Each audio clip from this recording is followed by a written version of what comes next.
Guys, magandang hapon po sa inyo lahat.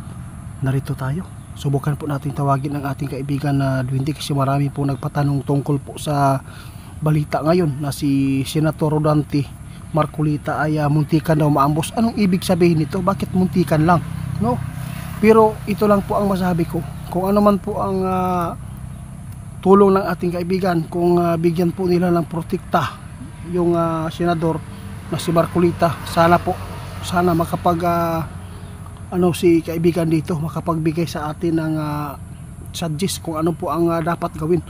Nakita ko dito guys, kung hindi talaga siya mag-ingat si Senador Marcolita, sigurado marami pong nagagalit. Kung mayroon man talagang mga tao na nakaboto sa kanya na mayroon pong nakikitang kamalian po sa kanyang ginagawa ngayon, lalo na ay napakaraming mga tao na nagpapaabot sa social media na minsan po ay mga fake, no?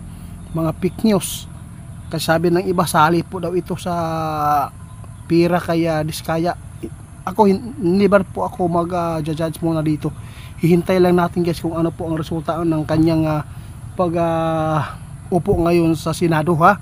Kasi siya lang po talaga ang nagkaroon ng tapang at siya po talaga ang laging sumusupalpal sa mga anomalya doon sa loob ng Senado. Kaya subukan natin tawagin si kaibigan guys. Kung ano man po ang kanyang maipaabot, respetuhin na lang po natin. Kung totoo man po itong balita na muntika na pong maambos, nako, ito lang mapaabot ko sa kanya. Senador, mag-ingat ka doon sa loob ng Senado. Kung may mga tao man na hindi nagkakagusto sa inyo, wala tayong magawa kasi sa kanila po talaga nga side yan eh. Kaibigan na Duwending Binyo at Tatay Soto, kaibigan, tinatawag ko kayo sa pangalan ninyo na kayo po ay nagsasabi na pwede kayong tawagin dito sa areang ito.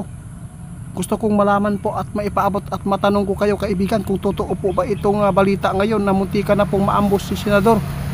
Gusto ko pong malaman sa inyo kung ano po ang maibigay po ninyong protekta sa kanya. Kaibigan, tinatawag ko kayo. Kaibigan, guys, sobrang busy yata ang ating kaibigan. Ito lang po ang masabi ko sa lahat po ng makapanood sa atin, pag-share, sa lahat po ng nagpaabot sa atin, mag-ingat talaga si Senador dahil po ay napakaraming mga nakapaligid sa kanya na grabe po ang sama na nararamdaman po doon sa kanilang loob ng kanilang Senado. Grabe po ang galit ng mga kasamahan po niya, lalo na ay lagi po siya nakapaghanap ng away doon sa loob.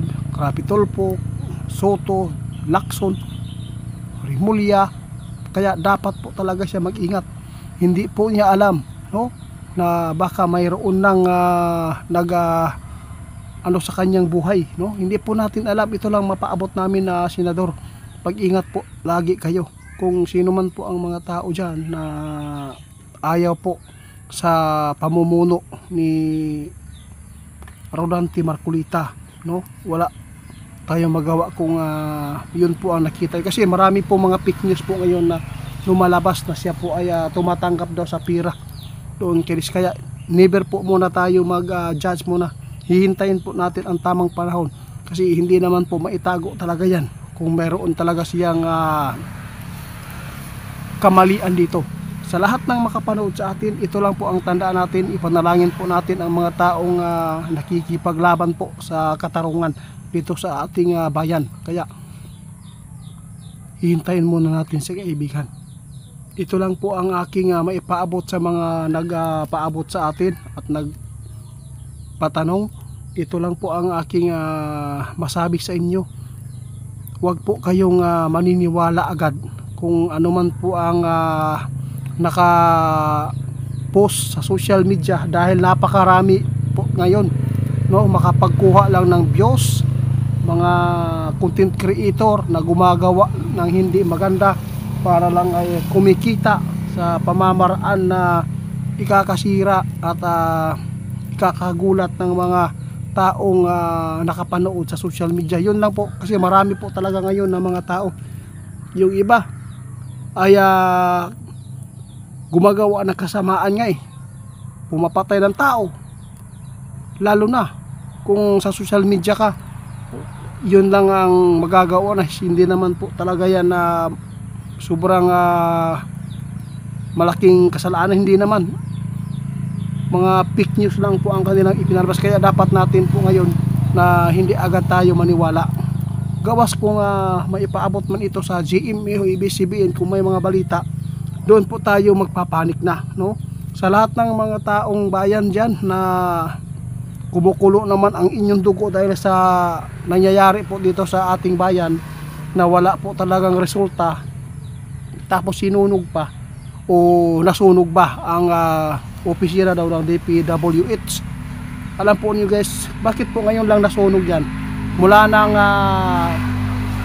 lumabas ang mga issue dito sa Pilipinas, ang pagnanakaw ng mga senador at mga DPWH, grabe, nakakalungkot po.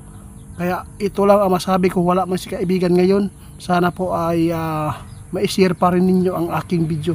Paki-report po sa Ghost Hunter 88 fans. Salamat po sa inyong lahat guys. Mag-ingat po tayo. Ipanalangin po natin ang ating bansa na sana po ay magkaayos na at maibalik na ang pira ng mga ninakaw nila. Sobra-sobra na po ang mga ginagawa po talaga nila. Mag-ingat tayo guys, may panahon. Sabi ng ating kaibigan kahapon, may panahon na magkudita.